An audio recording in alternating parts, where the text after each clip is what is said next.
ఈ నిమిషానికి ఉన్న ఒక అతిపెద్ద వార్తతో మీ ముందుకు వచ్చాను. నా పేరు రాజేష్ శర్మ. ముఖ్యంగా ఢిల్లీ లిక్కర్ స్కామ్లో అభియోగాలను ఎదుర్కొంటున్న బీఆర్ఎస్ ఎమ్మెల్యే కల్వకుంట్ల కవిత విషయంలో ఆమె భవిష్యత్తు తేలే తేదీ ఆల్మోస్ట్ ఖరారైంది. ఈ నేపథ్యంలోనే ఇవాళ ఒక కీలకమైన పరిణామం జాతీయ స్థాయిలో ఢిల్లీలో చోటు చేసుకుంది. అదేమంటే ముఖ్యంగా బీఆర్ఎస్ పార్టీ తరఫున ఇటీవల ఎన్నికల్లో నాగర్ కర్నూల్ పార్లమెంటు సీటు నుంచి పోటీ చేసిన ఆర్ఎస్ ప్రవీణ్ కుమార్, అదే రకంగా ఆ పార్టీకి సంబంధించిన మాజీ ఎంపీ మాజీ ఎమ్మెల్యే బాల్క సుమన్తో కలిసి కల్వకుంట్ల కవితను తిహార్ జైల్లో ఇవాళ కలిశారు. ఆమె చాలా ధైర్యంగా ఉంది, బయటకు వస్తాను, కడిగిన ముత్యంలా బయటకు వస్తానన్న ధీమాతో ఉన్నారు అని చెప్పే ప్రయత్నం చేశారు ప్రవీణ్ కుమార్. ఆయన ఏమన్నారు ఒకసారి ఆయన మాటలోనే విందాం.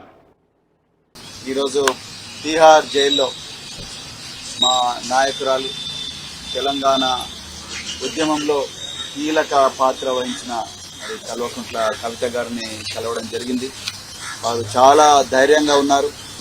ఈ రోజు కాకపోయినా రేపైనా తన ఇన్నోసెన్స్, తన నిర్దోషిత్వాన్ని నిరూపించుకుంటాననే ధీమాతో ఉన్నారు.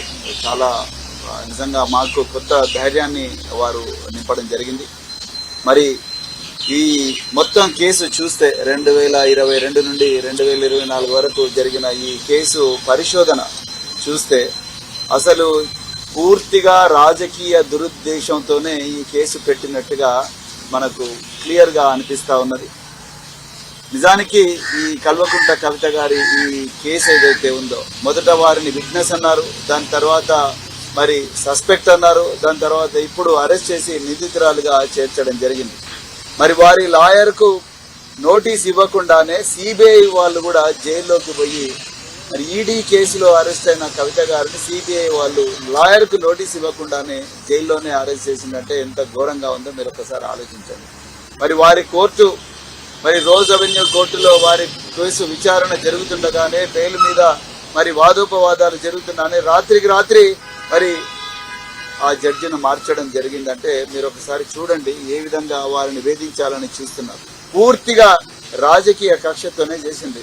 నిజానికి Delhi liquor policy, Delhi government లో వాళ్లకు ఎక్కువ ఆదాయం రావడం కోసం మరి ఢిల్లీ గవర్నమెంట్ ఒక పాలసీ తీసుకున్నది. ఈ దేశంలో ఏ రాష్ట్ర ప్రభుత్వమైనా కేంద్ర ప్రభుత్వమైనా వాళ్ళ ఆదాయం పెంచుకోవడం కోసం రకరకాల పాలసీలు చేసుకుని ఆ పాలసీల ఇంప్లిమెంటేషన్ లో పాల్గొన్న ప్రతి వ్యక్తి నేరస్తుడు అయితే మరి కేంద్ర ప్రభుత్వం కూడా నేరస్తుడు అవుతుంది కదా. కేంద్ర ప్రభుత్వం మొన్ననే రైతుల నల్ల చట్టాలు తీసుకొచ్చిండ్రు. సాక్షాత్తు దేశ ప్రధానమంత్రి నరేంద్ర మోడీ గారే ఈ నల్ల చట్టాలు తీసుకొచ్చిండు. మరి తీసుకొచ్చి మళ్ళీ ఒక 6 నెలల తర్వాత మళ్ళీ వాటిని విత్డ్రా చేసిండు. మరి ఇప్పుడు నరేంద్ర మోడీ గారు ఎవరి ప్రయోజనాల కోసం ఆ కేసు తీసుకొచ్చిండ్రు? మరి నరేంద్ర మోడీ గారిని కూడా అరెస్ట్ చేయాలి కదా. రైట్. ప్రస్తుతం మా ఢిల్లీ ప్రతినిధి రామకృష్ణ లైవ్ లో అందుబాటులో ఉన్నారు. ఒకసారి కవిత కేసు విషయంలో తాజా పరిణామాలు ఏంటో ఒకసారి చర్చిద్దాం. రామకృష్ణ, మీ దగ్గర ఎట్లాంటి అప్డేట్స్ ఉన్నాయి? లేటెస్ట్ డెవలప్మెంట్స్ ఏంటి కవిత కేసులో సంబంధించి చూసుకున్నట్టుగైతే ఆమె క్రూషియల్ బెయిల్ అనేది చాలా క్రూషియల్ అని చెప్పాలి. మరి ఈ నెల 24వ తేదీన ఆమె భౌతర్యం తెలియబోతుంది. ఏం జరగబోతుంది, ఆమెకు బెయిల్ వస్తుందా రాదా అనేది ఢిల్లీ హైకోర్టు స్పెషల్ బెంచ్ లోని జడ్జి స్వర్ణకాంత్ శర్మ ఆయన రివీల్ చేయబోతున్న ఆయన తీర్పు వెలువడించబోతున్నారు. ఎందుకంటే ఇప్పటికే ట్రయల్ కోర్టులో ఆమెకు సంబంధించిన పిటిషన్లు 2 బెయిల్ పిటిషన్లు కూడా కొట్టేయడం జరిగింది. ఒకటి సిబిఐకి సంబంధించిన బెయిల్ పిటిషన్, అలాగే ఈడీకి సంబంధించిన బెయిల్ పిటిషన్. ఈ 2 పిటిషన్లు కూడా ఇటు ఎన్ఫోర్స్మెంట్ డైరెక్టరేట్ అలాగే సిబిఐ ఇద్దరు కూడా కవిత యొక్క బెయిల్ ని స్ట్రాంగ్ గా అబ్జెక్ట్ చేశారు. ఈడీ కానీ సిబిఐ కానీ తమకు అభ్యంతరం లేదు, తమ ఇన్వెస్టిగేషన్ కంప్లీట్ అయిపోయింది కాబట్టి తాము బెయిల్ ఇచ్చేయచ్చు అని చెప్పితే మాత్రమే ఆమెకు బెయిల్ వచ్చే అవకాశం ఉంది. ఇప్పుడు వాళ్ళు లేదు, స్ట్రాంగ్ గా ఆమె మ్యానిపులేట్ చేస్తారు, సాక్షుల్ని మ్యానిపులేట్ చేసే అవకాశం ఉంది, కేసు పక్కదో పట్టే అవకాశం ఉంది, ఆమెకు బెయిల్ ఇవ్వద్దు అంటుగాని ఒకవేళ చెప్పినట్టుకైతే మాత్రం ఎట్టి పరిస్థితుల్లో బెయిల్ వచ్చే అవకాశం అయితే ఉండదు. ఎందుకంటే ఇప్పటికే ఎన్ఫోర్స్మెంట్ డైరెక్టరేట్ దాదాపుగా ఒక 15 పేజీల రిపోర్ట్ ని సిబిఐ కోర్టు ముందు పెట్టింది. అలాగే అదే రిపోర్ట్ ని ఇప్పుడు ఢిల్లీ హైకోర్టు ముందు కూడా పెట్టింది. అలాగే దాంతో పాటు ఇక సిబిఐ కూడా చాలా స్ట్రాంగ్ ఎవిడెన్సెస్ మా దగ్గర ఉన్నాయి. మరి ఈ ఎవిడెన్సెస్ నేపథ్యంలో ఇక కవిత దాదాపుగా పూర్తి స్థాయిలో ఆమె ఇందులో ఇన్వాల్వ్ అయి ఉన్నారు అంటానికి మా దగ్గర ఆధారాలు ఉన్నాయి. ఆమె కింగ్ పిన్ ఇందులో, ఆమె పాత్ర ఉంది ఇందులో. కాబట్టి ఆమె ఇటువంటి పరిస్థితులు విడుదల చేయొద్దు. ఆ మద్యం వ్యాపారం అరవింద్ కేజ్రీవాల్ కి కల్పించింది కవితే. 100 కోట్ల ముడుపులు తీసుకున్నారు, ఇండోస్మిట్ లో భాగస్వామి ఉన్నారు. ఇక రకరకాల దాదాపుగా 100 రకాల ఆధారాలను ఎక్కడెక్కడైతే మీటింగ్స్ జరిగాయో ఆ మీటింగ్స్ లో కవిత పాల్గొన్న వీడియోస్ అన్నింటినీ కూడా ఇక చూపించడం జరిగింది మరి కోర్టు ముందు. మరి వీటన్నిటి నేపథ్యంలో ట్రయల్ కోర్టు బెయిల్ ని టోటల్ గా క్యాన్సిల్ చేసి పారేసింది. అంటే 2 బెయిల్స్ కూడా, ఈడీ కానీ సిబిఐ బెయిల్స్ 2 కూడా. మరి అదే పరిస్థితి ఇక్కడ కూడా ఎదురయ్యే అవకాశం ఉంది. హైకోర్టులో కూడా, ఢిల్లీ హైకోర్టులో కూడా ఎదురయ్యే అవకాశం ఉంది. జస్టిస్ స్వర్ణకాంత్ శర్మ ఈ కేసును విచారిస్తున్నారు. మరి ఈ నేపథ్యంలో ఒక 24వ తేదీన ఆమె ఈ కేసుకు సంబంధించిన తీర్పు రాబోతుంది. మరి ఇక్కడ బెయిల్ కూడా ఇక్కడ వచ్చే అవకాశం కష్టమే అంటున్నారు. మరి ఒకవేళ కానీ ఇక్కడ బెయిల్ రాకపోతే మాత్రం ఆమె ఈ సుప్రీంకోర్టుకి వెళ్ళి సుప్రీంకోర్టు నుంచి బెయిల్ తెచ్చుకోవాల్సిన పరిస్థితి అయితే ఏర్పడుతుంది. రైట్. ప్రధానంగా ఇక్కడ ఒక మనకు అంశం కనిపిస్తుంది. కేజ్రీవాల్ ఇంటీరియం బెయిల్తో బయటకు రావడం అనేది కవితకు బెయిల్ వచ్చే దిశగా అడుగులు పడుతున్నాయి అన్న ఒక చర్చ మొదలైంది. దీన్ని మనం ఎట్లా అర్థం చేసుకోవచ్చు? అంటే కవితది వేరు, అరవింద్ కేజ్రీవాల్ విషయం వేరు. కేసు ఒక్కటే అయినప్పటికీ కూడా ఇక్కడ డిఫరెన్స్ ఉన్నాయి. ఎందుకంటే ఎవిడెన్సెస్, అరవింద్ కేజ్రీవాల్ విషయంలో ఎవిడెన్సెస్ అనేవి కలెక్ట్ చేయలేకపోయారు. ఎన్ఫోర్స్మెంట్ డైరెక్టరేట్ కానీ సిబిఐ కానీ వాడిని ప్రొడ్యూస్ చేయలేకపోయారు కోర్టు ముందు. కానీ కవిత విషయంలో ఏంటంటే క్లియర్ కట్ ఎవిడెన్సెస్ ఉన్నాయి. ఆమె హోటల్లో మీటింగ్స్ అన్ని మీటింగ్స్, మద్యం వ్యాపారాన్ని కలిపినవి, అలాగే ఆమె ఫోన్లో దొరికిన ఆమె చేసిన చాట్ సంభాషణ కానీ మరి ఇవన్నీ కూడా ఉన్నాయి. ఆమె ఆస్తులకు సంబంధించిన వివరాలు కానీ, మరి ఆమె మనీ లాండరింగ్ చేశారని అనడానికి ఒక 4 వ్యక్తులు దాదాపుగా వాంగ్మూలం ఇచ్చారు. ఆ వాంగ్మూలం అన్ని ఉన్నాయి కవిత విషయంలో. మరి అరవింద్ కేజ్రీవాల్ విషయంలో ఇన్ని లేవు. అరవింద్ కేజ్రీవాల్ విషయానికి సంబంధించిన పక్క ఎవిడెన్స్ అనేది ఎన్ఫోర్స్మెంట్ డైరెక్టరేట్ వద్ద కానీ సిబిఐ వద్ద కానీ లేదు. ఈ విషయానికి సంబంధించి కోర్టు కూడా ఒక ప్రశ్న వేసింది. ఏంటంటే 2 సంవత్సరాలు అవుతుంది కేసు స్టార్ట్ చేసి, ఇప్పటిదాకా అరవింద్ కేజ్రీవాల్ ఎందుకు మీరు అరెస్ట్ చేయలేదు, ఎందుకు మీరు ఆయన్ని ప్రశ్నించలేదు అనేది. దానికి సంబంధించి వాళ్ళు కూడా చెప్పింది ఏంటంటే మాకు ఇప్పటిదాకా కూడా కేసులు ఎక్కడ కూడా ఆయన ఉన్నట్టు మాకు ఆధారాలు దొరకలేదు. మరి ఇక్కడ కొంతమంది సాక్షులు చెప్పిన దాన్ని బేస్ చేసుకుని ఆయన అరెస్ట్ చేయడం జరిగింది. మరి ఆయన పాత్ర ఉందని మేము నమ్ముతున్నాము అని చెప్పారు. మరి ఆ నేపథ్యంలోనే అరవింద్ కేజ్రీవాల్కి బెయిల్ ఇవ్వడం జరిగింది ఈ కేసులో. మరి ఈ ఎక్సైజ్ కి సంబంధించిన అంశాలు వేటిని కూడా టచ్ చేయొద్దు, అలాగే బెయిల్ మీద బయటకు వచ్చిన తర్వాత ఎటువంటి వ్యాఖ్యలు ఈ కేసుకు సంబంధించి మాట్లాడొద్దంటూ ఒక షరతు విధించింది. ఆ షరతులకు అరవింద్ కేజ్రీవాల్ ఒప్పుకున్నారు కాబట్టి ఆ రోజు బెయిల్ వచ్చింది. మరి కేజ్రీవాల్ బయటకు వచ్చారు. కవిత బయటకు రావాలి అంటే మాత్రం ఇక్కడ కేసెస్, దీనిలో ఎవిడెన్సెస్ చాలా స్ట్రాంగ్ గా ఉన్నాయి కాబట్టి ఎంత గట్టిగా ప్రయత్నంగా ఆమె ఛార్జ్ షీట్ వేసిన తర్వాత ఆమె బయటకు వచ్చే అవకాశమే ఉంటుంది.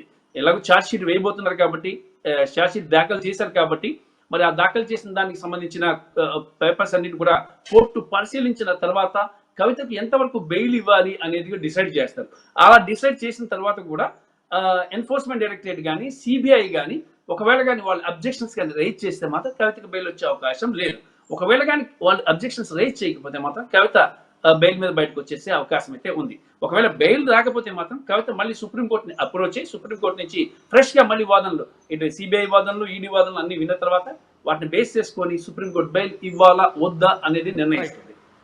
రైట్. ప్రధానంగా ఇవాల్టి పరిణామాన్ని ఒకసారి చూద్దాం. మనం ఇద్దరు పార్టీ నాయకులే, కాకపోతే ఇందులో ఆర్ఎస్ ప్రవీణ్ మాజీ ఐపీఎస్ కూడా.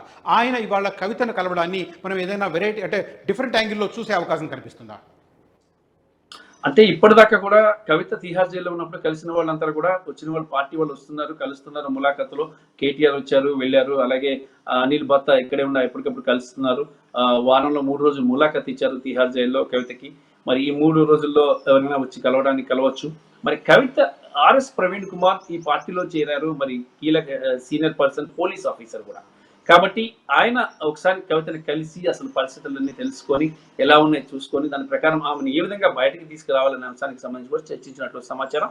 ఒక రకంగా కవితను పరామర్శించడం ఒకటి, కవితని ఎవరు వదిలేదు, ఢిల్లీలో ఎవరొకరు వచ్చి కలిసి వెళ్తున్నారు, ఆమెను పరామర్శిస్తున్నారు అనేది కూడా కొంత ప్రజల్లోకి వెళ్లాల్సిన అవసరం ఉంది. దాంతోపాటు ఏంటంటే కవిత కొంత ఇబ్బందికరంగా, అంటే ఆమెకు కొంత ఆరోగ్యపరంగా కొన్ని సమస్యలు కూడా ఉన్నాయి కాబట్టి జైల్లో వాటిని కూడా అడ్డుపెట్టి కూడా బయటికి తీసుకురావచ్చు అనే అంశం కూడా చర్చకు వచ్చినట్లు తెలిసింది. మరి అయితే ఆ నేపథ్యంలో లాయర్లు కూడా ఇదే అంశాన్ని కూడా కోర్టుకి విన్నవించి బయటికి బెయిల్ తీసుకొచ్చే అవకాశాలు కూడా కనిపిస్తున్నాయి. అంటే కోర్టులో ఇక్కడ బెయిల్ రావడానికి ఒకే ఒక ఉన్న అవకాశం ఆరోగ్యపరమైన సమస్యలు ఒకటే. ఆ సమస్యల నేపథ్యంలోనే బెయిల్ వచ్చే అవకాశం ఉంది హైకోర్టులో, లేదంటే బెయిల్ వచ్చే అవకాశం లేదు. ఇప్పుడు పోలీస్ అధికారి RS Praveen Kumar senior IPS అధికారి కాబట్టి ఆయన కొన్ని అంశాలపై చర్చిస్తారు. మళ్ళీ కోర్టులు అక్కడ తీహార్ జైల్లో ఉన్న పరిస్థితులు కానీ, రేపు కోర్టుకి వెళ్లాల్సి వస్తే కోర్టులో మాట్లాడాల్సిన విధానం కానీ అన్ని కూడా కొంత ఆర్ఎస్ ప్రవీణ్ కుమార్ కొంత ఆమెకు గైడ్ చేసినట్టు సమాచారం అందుతోంది. ఈ నేపథ్యంలోనే ఆర్ఎస్ ప్రవీణ్ కుమార్ ఈరోజు వచ్చి కలిశారని చెప్పి సమాచారం. Right, thank you Ramakrishna for details కేసుకు సంబంధించిన అప్డేట్స్ అందించినందుకు.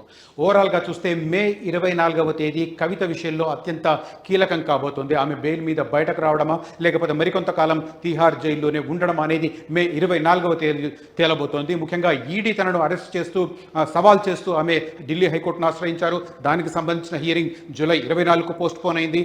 ఆ తర్వాత సిబిఐ తనను అరెస్ట్ చేయడాన్ని, అంటే ఈడీ జ్యుడిషియల్ రిమాండ్లో ఉన్నప్పుడే జైల్లో ఉన్నప్పుడే తనను సిబిఐ అరెస్ట్ చేయడాన్ని కూడా ఆమె సవాల్ చేశారు ఢిల్లీ హైకోర్టులో. ఈ రెండింటికి సంబంధించి 2 పిటిషన్లకు సంబంధించిన హియరింగ్ మే 24వ తేదీన జరగబోతోంది. ఈ నేపథ్యంలోనే మే 24వ తేదీ అత్యంత కీలకం కాబోతోంది కల్వకుంట్ల కవిత అరెస్టు వ్యవహారంలో. మొత్తం మీద ఆ రోజు ఏం జరగబోతుందన్న ఉత్కంఠ మాత్రం సర్వత్రా కొనసాగుతోంది. అసలైన తొలి వెలుగు. ఫాలో వాట్సాప్ @తొలి వెలుగు అఫీషియల్.